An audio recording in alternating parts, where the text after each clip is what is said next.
She boarded the plane in a hoodie and sneakers. The flight attendant smirked, whispering, "She looks poor." Passengers chuckled.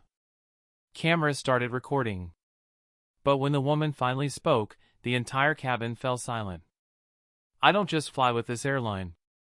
I run it." The airport was alive with its usual chorus, rolling suitcases rattling across polished tiles, the monotone voice of the intercom announcing boarding groups, and the low hum of tired travelers eager to reach their destinations. Gate 42 was crowded, buzzing with passengers lining up for the flight to Atlanta. Some were dressed in sharp suits, clutching laptops, others wore casual clothes, clearly more excited for vacation than business. In the middle of this crowd, a black woman moved quietly, carrying only a small leather bag over her shoulder. She wasn't wearing anything flashy, just a simple gray hoodie, black jeans, and sneakers. Her natural curls were pulled back into a bun, and she wore no jewelry except for a plain watch. To most people, she blended in seamlessly, just another traveler boarding a full flight. But not to the flight attendant standing at the jet bridge. The attendant, a slim woman in a perfectly pressed uniform, scanned the boarding passes with a practiced smile plastered on her face. That smile, however, faltered as the woman approached. Her eyes flicked up and down, lingering a beat too long on the hoodie and sneakers. A smirk tugged at the corner of her lips. "Boarding pass?" the attendant asked, voice sharp. The woman handed it over without fuss. The scanner beeped green, cleared for boarding. Instead of a polite "thank you" or "welcome aboard," the attendant leaned closer, lowering her voice just enough for the passengers behind not to hear clearly but loud enough for the woman herself. "Traveling economy dressed like that, figures," she muttered. "Some people really do look poor." The woman paused, her fingers tightening slightly around the strap of her bag. She heard every word. For a second, she debated turning and confronting the insult, but instead, she simply met the attendant's gaze. Calm. Steady. Unbothered. "Have a good day," she said softly, and walked down the jet bridge. Behind her, a couple of passengers exchanged quick looks. One man frowned, whispering to his companion, "Did she really just say that?" Another woman shook her head, pulling out her phone instinctively, already sensing something worth recording might happen on this flight. Inside the plane, the woman found her seat easily. Row 7, aisle. She placed her small bag in the overhead bin, sat down, and pulled out a book. Her movements were smooth, deliberate, as though she'd done this countless times before. She didn't appear rattled, at least not outwardly. But the flight attendant wasn't finished. As boarding continued, the attendant strolled down the aisle, checking overhead bins. When she reached row 7, her eyes narrowed again. "Make sure you don't take more space than you paid for," she said, tugging on the handle of the bin where the woman's bag rested. Her tone was coated in false sweetness, the kind of politeness meant to sting. The woman looked up from her book. "It's a single bag. Well within the limit." The attendant gave a quick laugh, a sharp sound that drew the attention of nearby passengers. "Of course it is. Just making sure. You'd be surprised how some people try to stretch the rules." The way she said "some people" left little to the imagination. The passengers around them shifted uncomfortably. One man in the window seat leaned forward, catching the woman's eye. He gave her a sympathetic nod, as if to silently say, "I see what's happening. I know it's wrong." The woman only smiled faintly, then lowered her gaze back to her book. She wasn't going to let the attendant dictate her emotions. Still, the tension in the cabin had thickened. Whispers moved from row to row. A young passenger discreetly angled their phone, pretending to scroll but actually recording. Something about the attendant's behavior felt bigger than a single insult. And in that moment, the stage was set. The flight was nowhere near takeoff, but already, a storm was brewing at 30,000 feet, one that would not only silence the flight attendant's mockery but also shock every passenger on board when the truth finally came out. For now, the black woman remained quiet.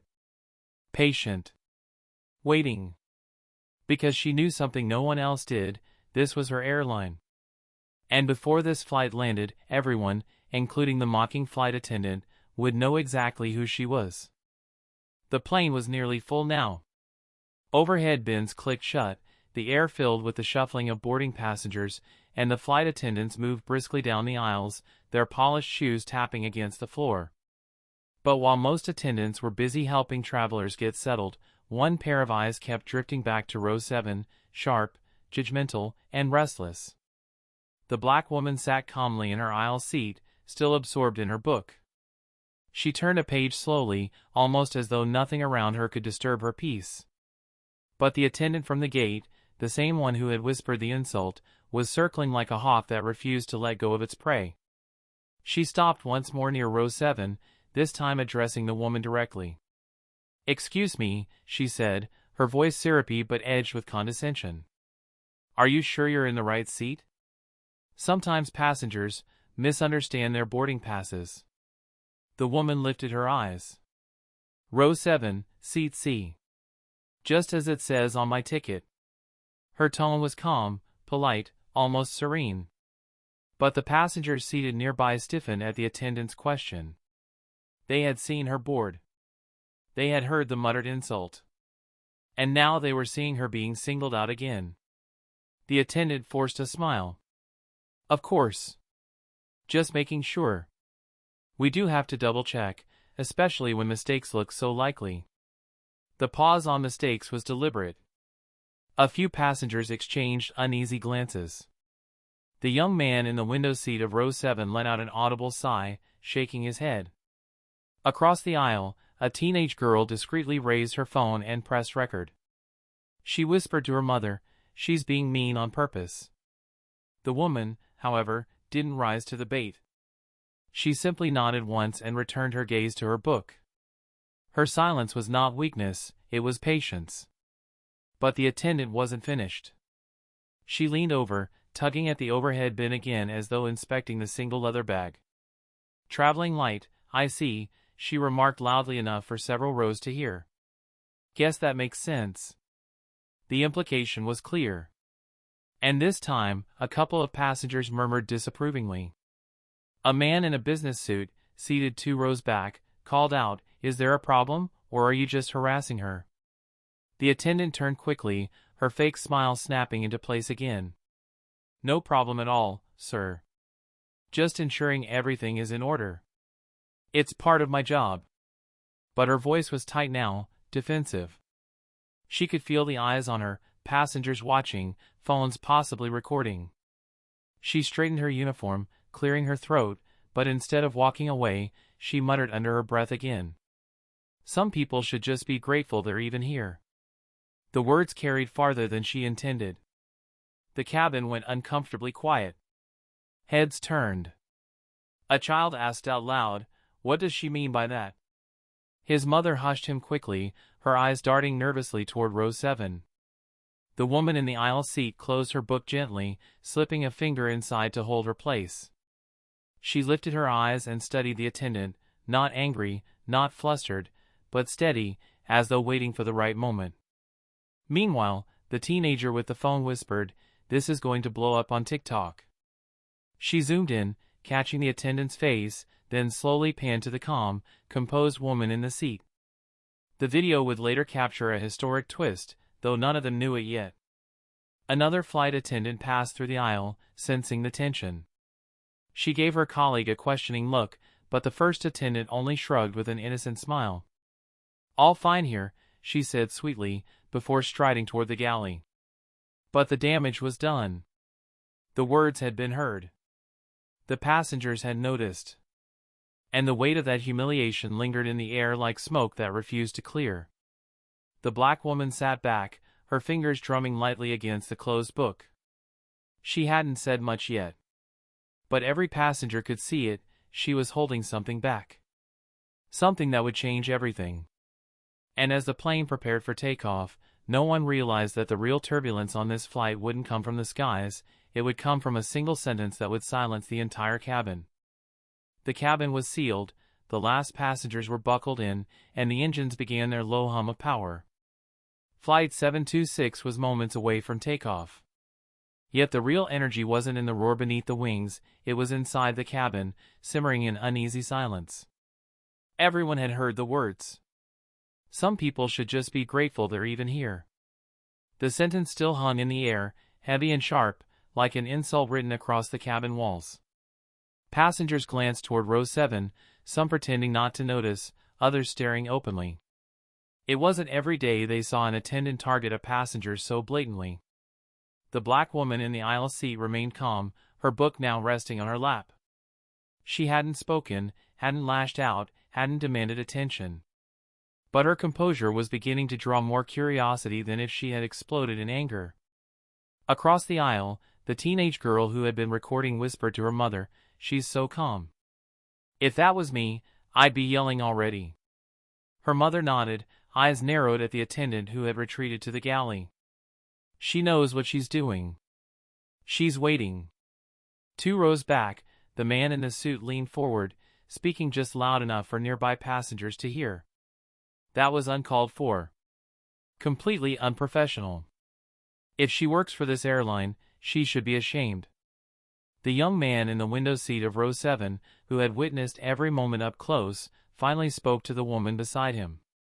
"You okay?" he asked softly. She turned to him, her eyes calm, steady. "I'm fine," she said simply. "Thank you." There was something in her tone, not defensive, not dismissive, but certain. It reassured him in a way he couldn't explain. He leaned back, shaking his head. "That flight attendant's gonna regret this," he muttered under his breath. More phones were out now. Passengers angled them discreetly, some openly. A woman in the row ahead whispered to her husband, "Do you think this will end up online?" "It already is," he replied, pointing to the teenager's glowing phone screen. "Look, she's streaming it live." Indeed, the girl had opened her TikTok and was broadcasting. Comments began to flood in, viewers demanding to know what had happened. The words "mocking passenger" and "looking poor" flew across the feed. Even before the wheels left the ground, the story was spreading beyond the cabin. Back in row 7, the woman's silence was beginning to take on a strange power. Each time a passenger glanced her way, they didn't see defeat, they saw someone in control. Someone who could crush the entire situation with a single word but was choosing not to, at least not yet.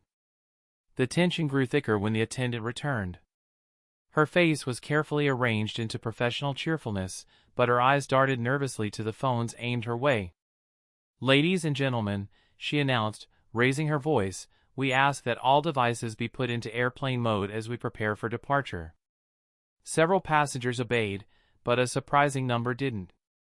Phones stayed out, cameras still recording. It was no longer just about airplane mode, it was about accountability. The attendant's fake smile flickered. She walked briskly past row 7 without a word this time, but the damage couldn't be undone. Every eye tracked her, every whisper cut through the cabin. She targeted her. Totally unprofessional. Why is that woman not saying anything? She's waiting. I can feel it. The engines roared louder, vibrating through the cabin. The plane inched toward the runway, but all anyone could think about was row 7. The woman adjusted in her seat, tucking her book into the seat pocket. For the first time since boarding, she looked around the cabin. Her gaze swept across the rows, locking briefly with passengers who had recorded, those who had spoken up, and even those who had laughed earlier. She didn't speak, but her eyes alone seemed to say, "I see all of you. And soon, you'll see me too." A ripple of anticipation spread through the passengers. No one knew what was coming, but they felt it. The quiet woman in row 7 was no ordinary traveler. The seatbelt light chimed. The plane surged forward, racing down the runway. But the real turbulence was still waiting, ready to erupt at 30,000 feet, when the woman in row 7 would finally reveal who she truly was. The plane leveled off smoothly after takeoff, climbing through the clouds into a sky streaked with gold from the setting sun. The seatbelt sign chimed off, and passengers began to settle into the rhythm of the flight. Laptops flipped open, earbuds slid in, flight attendants rolling carts down the aisle. But not all eyes were on the drink service. Most were still focused on row 7. The flight attendant who had mocked the black woman returned with the beverage cart, her smile forced, the corners of her lips trembling from the effort of keeping it professional. But her tone, sharp and laced with superiority, hadn't softened. She stopped at row 7, looking down at the woman with a kind of false cheer that carried poison beneath the sugar. "And what will you be having?" she asked, stressing the word "you" as if it were somehow less than everyone else's order. The woman met her eyes. Calm. Steady. She didn't rush to answer. Instead, she let the silence stretch for a moment, until passengers in the nearby rows leaned forward instinctively, sensing something was about to happen. "Water," the woman said finally. "Just one word." "Simple." The attendant smirked, reaching for a plastic cup. But then, as if unable to resist, she leaned closer and muttered in a voice that carried farther than she intended. "People like you always order the cheapest thing." A sharp intake of breath spread through the row.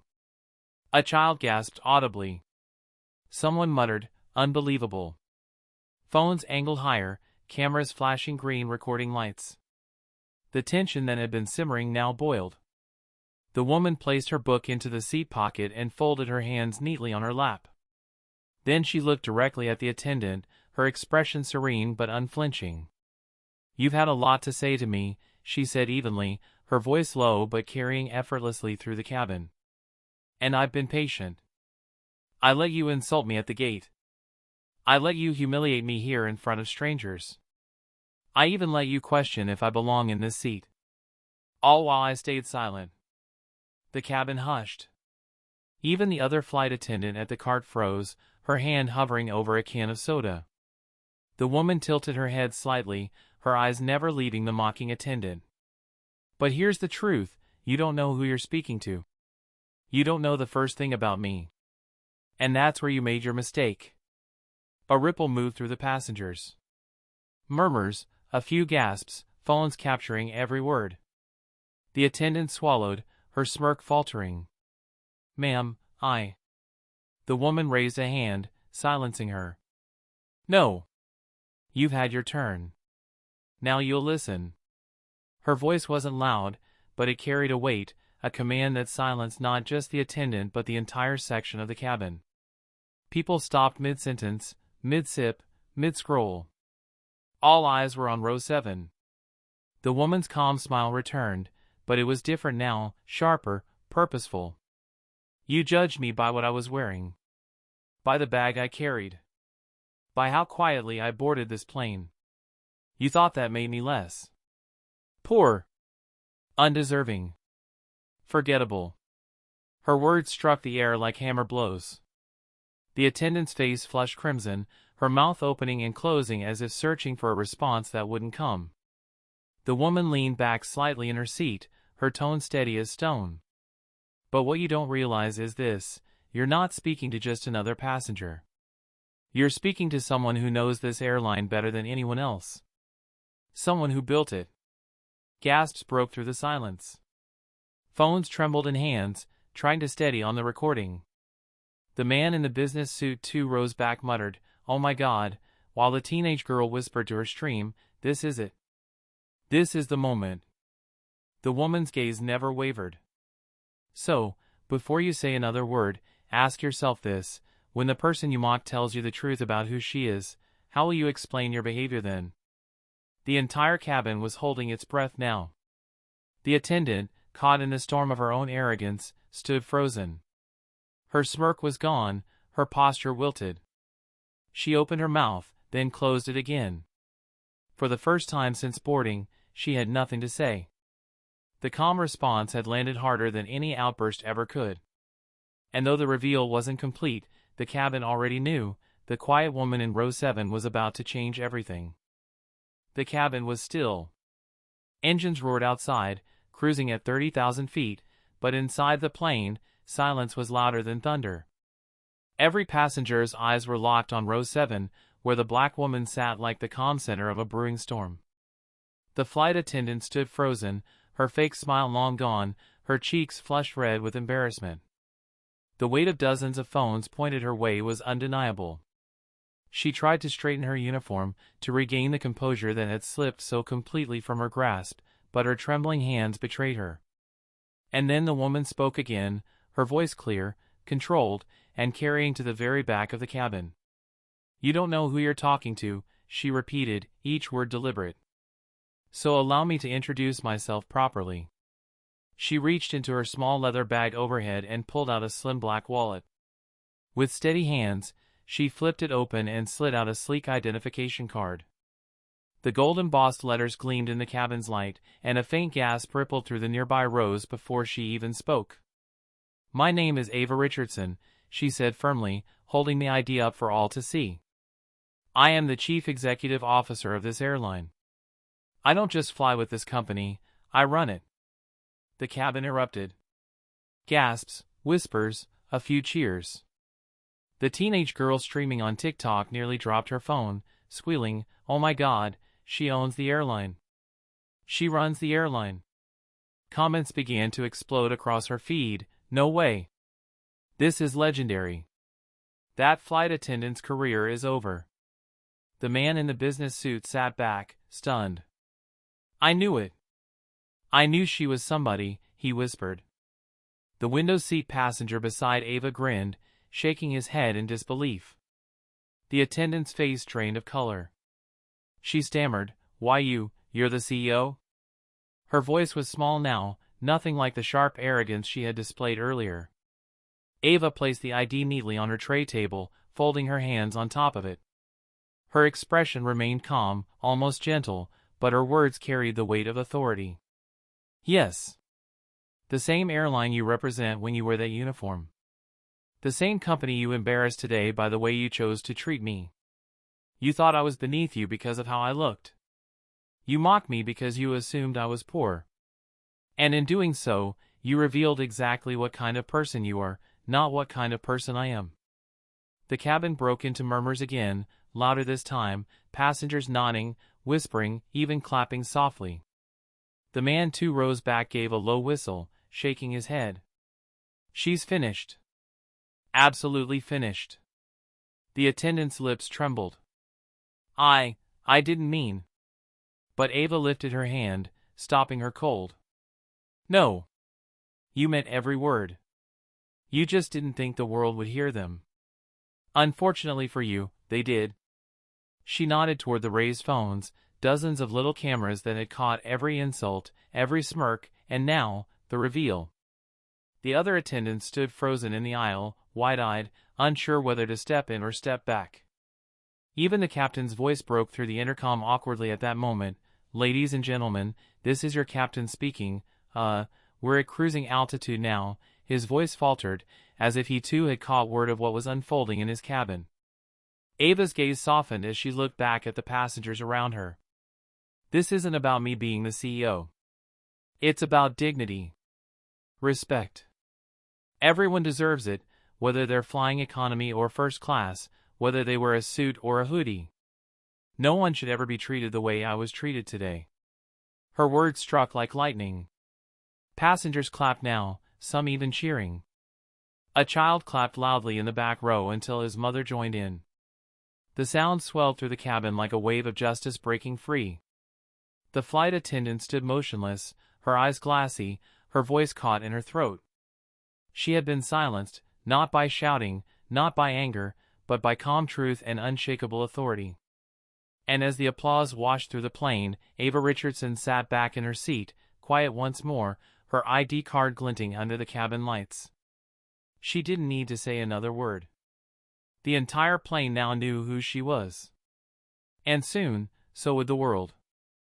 The applause rippled like thunder across the cabin. It wasn't polite clapping, it was raw, cathartic, the kind of reaction that comes when truth slices through arrogance. Dozens of passengers, from teenagers with phones out to older travelers clutching newspapers, joined in with smiles and nods. The flight attendant who had mocked Ava looked as if she wished the ground would open and swallow her whole. Her shoulders slumped, her lips parted, but no words came. The uniform that once gave her authority now seemed like a costume, flimsy and undeserved. Ava let the applause die down naturally, never once asking for it, never soaking in it. She simply folded her ID back into her wallet and tucked it away. Then, as if nothing monumental had just happened, she leaned back against her seat. The gesture itself radiated confidence, the kind only real power carried. The silence was broken by the crackle of the intercom. "Ladies and gentlemen," came the captain's voice, strained and careful, "on behalf of the crew, I'd like to extend a sincere apology for, any disrespect experienced during this flight. Please know that it does not reflect our values as a company.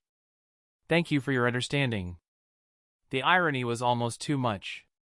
Passengers exchanged looks, some chuckling at the captain's carefully measured words. Everyone knew exactly who he was apologizing to. The lead attendant stepped forward now, her posture rigid, her face pale.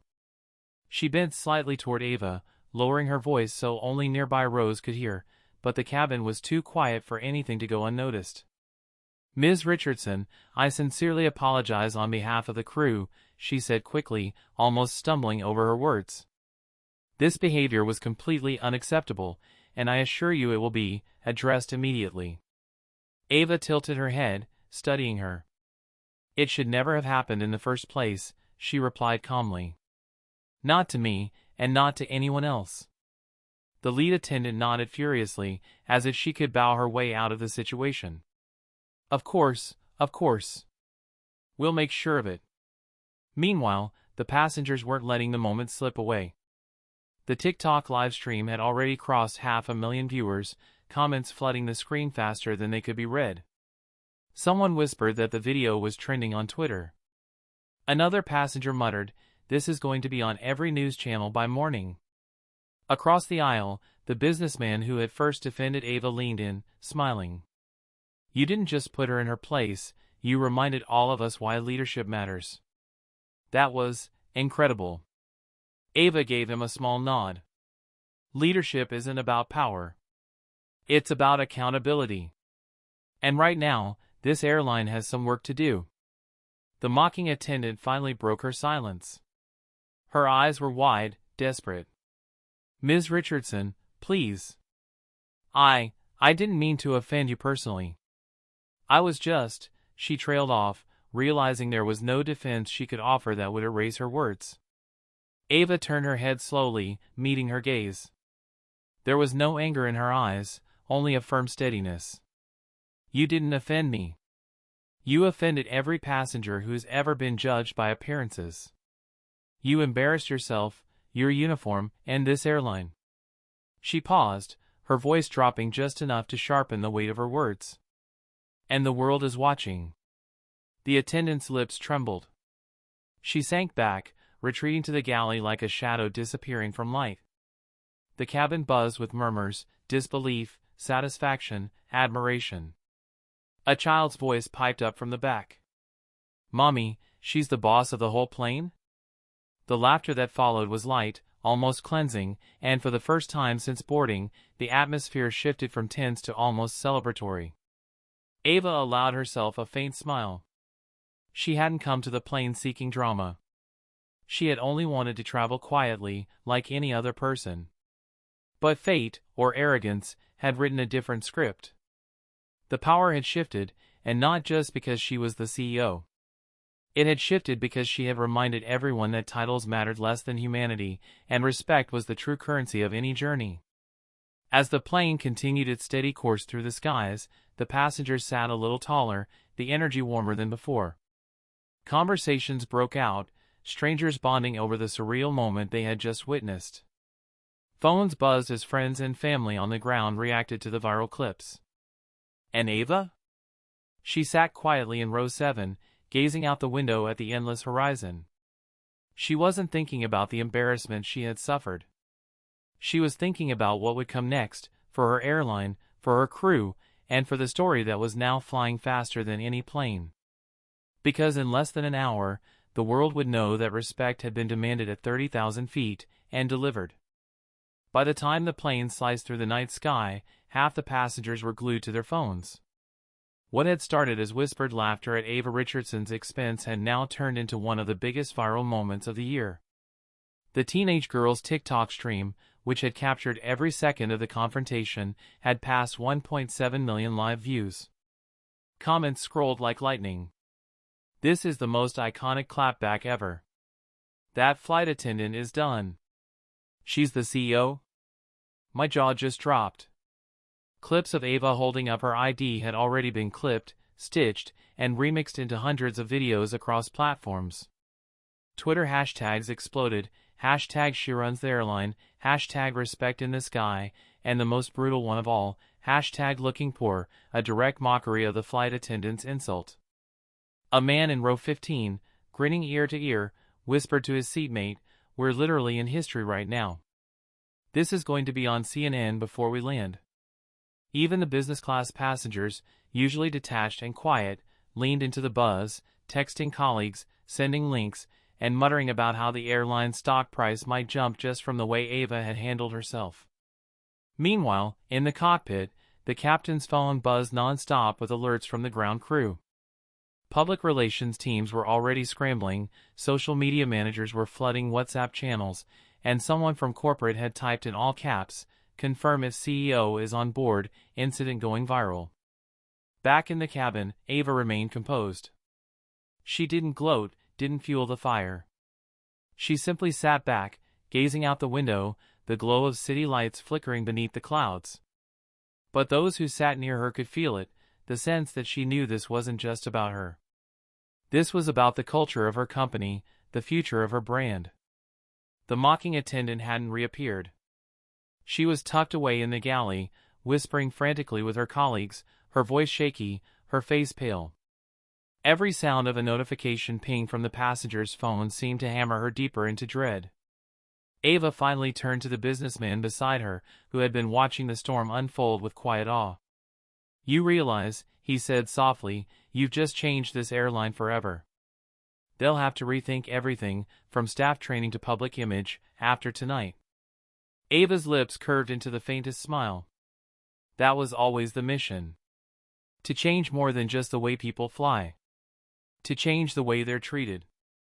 At the back of the plane, the teenage girl's phone buzzed with an incoming call. She gasped. "Oh my God, a news outlet wants to interview me about this now." She clapped a hand over her mouth, then pointed the camera back toward Ava. "The CEO's so calm, you guys.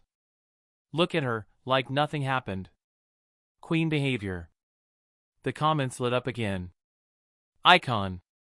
Unbothered while going viral. Hire her as president too." By the time the flight attendants resumed service, the passengers weren't just customers anymore, they were witnesses, participants in a global story. Coffee cups clinked against tray tables, conversations hummed through the aisles, and every glance in Ava's direction carried respect. But in the galley, the lead attendant's phone vibrated with a message from corporate. She read it once, then twice, her eyes wide. Without a word, she slipped into the aisle, walked toward Ava's seat, and crouched slightly. "Ms. Richardson," she said carefully, her voice low, "headquarters is aware of what happened. They'll be reaching out to you directly when we land. They've already issued a statement online." Ava raised an eyebrow. That was fast. The lead attendant swallowed. It had to be. The world's watching. Passengers leaned forward in curiosity, but Ava didn't respond further. She simply nodded, her calm composure never slipping. Her phone buzzed, too. She glanced down at the screen. Dozens of unread texts from executives, friends, reporters, and even board members. But she ignored them all for now. For the first time since takeoff, she closed her eyes and breathed in slowly, exhaling the tension of the day. Because she knew what awaited her when the plane touched down: boardroom battles, media interviews, endless analysis of her words. But here, in this quiet bubble 30,000 feet above the world, she let herself rest. The storm had begun. And when they landed, the skies would never be the same. The descent into the city began with the familiar hum of the engines throttling back. Seatbelts clicked, trays snapped shut, and the glow of phone screens lit up across the cabin. But this landing was unlike any other. Everyone knew it. The air buzzed with anticipation. By now, the video of Ava Richardson's confrontation had spread like wildfire. Twitter threads dissected her words. Instagram reels looped her calm reveal again and again. News anchors were already debating on evening broadcasts. And down below, at the airport, cameras were waiting. The captain's voice came through the intercom, a little tighter than before. "Ladies and gentlemen, we'll be landing shortly. Please remain seated with your seatbelts fastened. On behalf of the crew and the airline, thank you for choosing to fly with us." He didn't mention the incident directly, but everyone could hear the unspoken weight.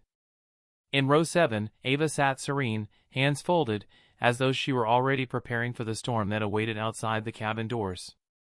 She hadn't spoken much since her reveal, but her silence was louder than anything the attendant could have said. The mocking attendant remained hidden in the galley. Whispers had traveled through the cabin. She was in tears, terrified of what would come next. Some passengers pitied her, others said she deserved whatever consequences came. Either way, her career had changed forever.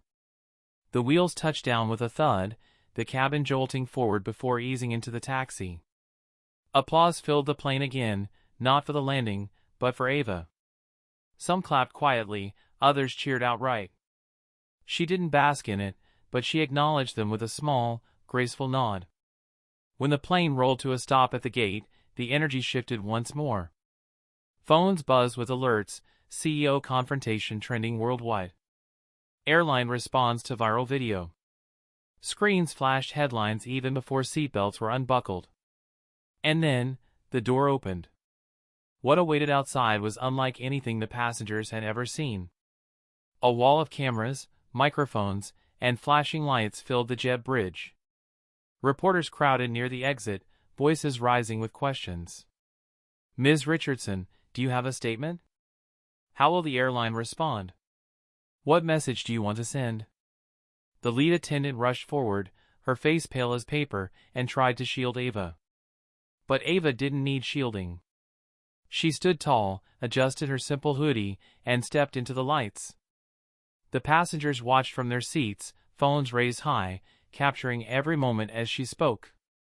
Her voice carried steady and firm. "I didn't plan for this to happen tonight. I was simply traveling home like anyone else. But what unfolded on this flight is bigger than me. It's about how we treat each other. Respect should never depend on appearance, status, or assumptions.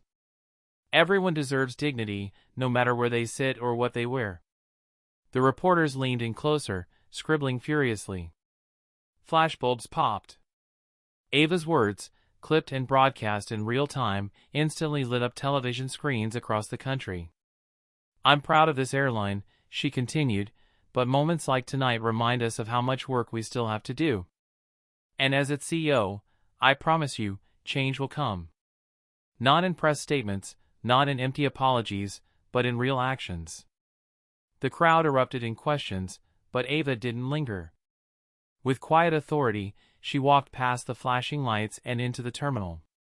Passengers trailed behind her, still whispering about what they'd just witnessed, their own videos uploading into the storm of coverage. Back inside the plane, the attendant who had mocked her sat slumped in the galley, her career effectively finished before she had even stepped off the aircraft. And outside, in the terminal beyond, Ava Richardson disappeared into the sea of cameras with the calm composure of someone who had weathered storms far greater than this one. She hadn't asked for the spotlight, but now that it found her, she would use it to ignite change. As the night air swallowed the flashing lights, the story was no longer just about a single flight or a single insult. It was about something larger. A reminder that leadership wasn't just about running an airline. It was about demanding and delivering respect at 30,000 feet and beyond. And Ava had done exactly that.